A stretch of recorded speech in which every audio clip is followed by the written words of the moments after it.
Assalamualaikum warahmatullahi wabarakatuh. Perkenalkan, nama saya Haritsa Nadira. Baiklah, di sini saya akan menjelaskan tentang leasing dan ijarah muntahiyah bi'at-tamlik. Pengertian leasing. Secara umum, leasing artinya adalah equipment funding, yaitu pembiayaan atau barang modal untuk digunakan pada proses produksi suatu perusahaan, baik secara langsung maupun tidak langsung. Mengenai definisi leasing itu sendiri ada banyak pendapat. Menurut The Equipment Leasing Association di London memberikan definisi sebagai berikut.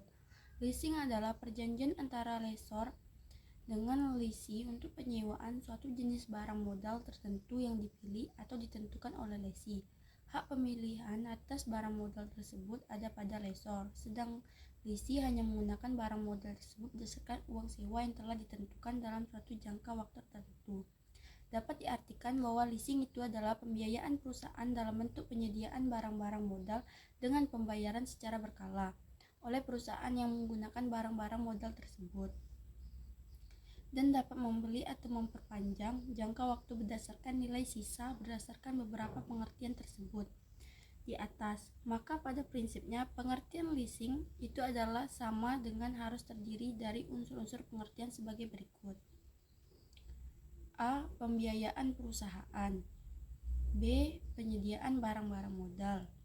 C. Jangka waktu tertentu. D. Pembayaran secara berkala. E. Adanya hak pilih. F. Adanya nilai sisa yang disepakati. Dari segi pandangan hukum, kegiatan leasing memiliki 4 ciri, yaitu A. Perjanjian pihak lessor dengan pihak lessee. B. Berdasarkan perjanjian leasing, lessor mengalihkan hak penggunaan barang kepada pihak lessee. C. Lessee membayar kepada pihak lessor uang sewa atau penggunaan barang atau aset. D. Lessee mengembalikan barang atau aset tersebut kepada lessor pada akhir periode yang ditetapkan lebih dahulu dan jangka waktu kurang dari umur ekonomi barang tersebut. B. Ijazah muntahiyah bi'at-tamlik. 1. Pengertian ijarah al-muntahiyah bin tamlik. Ijarah al-muntahiyah bin tamlik, financial leasing with purchase option, atau akad sewa menyewa yang berakhir dengan kepemilikan ini pada dasarnya merupakan istilah modern yang tidak terdapat di kalangan fuqaha terdahulu. Adapun menurut Habsyi Ramli, ijarah muntahiyah bitamlik adalah akad sewa menyewa untuk mendapatkan imbalan atas objek sewa yang disewakan dengan opsi perpindahan hak milik objek sewa pada sewa tertentu sesuai dengan akad sewa. Sementara itu, undang-undang atau lembaga instansi yang ada di Indonesia memberikan definisi ijarah muntahiyah bitamlik sebagai berikut. A. Penggunaan pengertian akad pembiayaan ijarah muntahiyah bitamlik berdasarkan undang-undang berdasarkan penjelasan pasal 19 ayat 1 UU Perbankan Syariah. Yang dimaksud dengan akad ijarah muntahiyah bitamlik adalah akad penyediaan dana dalam rangka memindahkan hak guna atau jasa berdasarkan transaksi sewa dengan opsi pemindahan kepemilikan barang. B. Pengertian akad pembiayaan ijarah muntahiyah bitamlik berdasarkan ketentuan Bank Indonesia. Berdasarkan lampiran Surat Edaran Bank Indonesia Nomor 525 BPS 2003 tentang pedoman akuntansi perbankan syariah Indonesia. 2. Rukun dan syarat ijarah muntahiyah bi'at-tamlik. Adapun rukun dari akad pembiayaan ijarah muntahiyah bi'at-tamlik antara lain penyewa mustajir, pemilik barang muajir, barang atau objek sewa ma'jur, harga sewa, ujrah, ijab kabul, serah terima barang. C.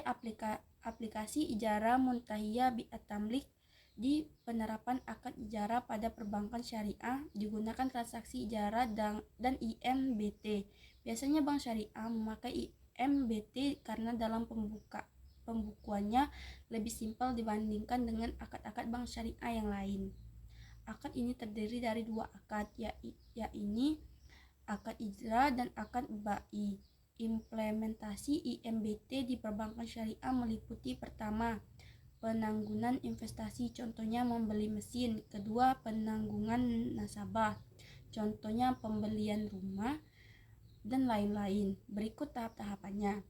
Nasabah harus mengatakan pada bank jika ia memiliki barang sewaan tersebut. 2. Bank harus melakukan penyelidikan terhadap nasabah sebelum menyewakan barang. 3. Apabila bank menyetujui kontrak sesuai aturan IMBT bahwa pada awal transaksi bank menjadi pemilik barang.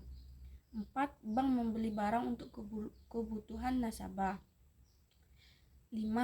Bank dan nasabah harus melakukan akad ijarah tentang masa waktu penyewaan barang serta bank harus memberikan barang sewa tersebut untuk dipakai nasabah. 6. Setiap bulan nasabah harus membayar uang barang sewaan kepada bank sesuai perjanjian kontrak. 7.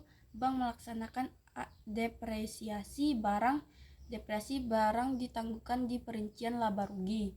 8. Di akhir masa sewa, bank dan nasabah bisa mengalihkan kepemilikan barang dengan cara melakukan jual beli dan dibayar melalui mencicil. 9. Pengalihan kepemilikan barang dapat dilakukan pada akhir masa sewa dan bank akan mengakhiri kontrak dengan melakukan hibah.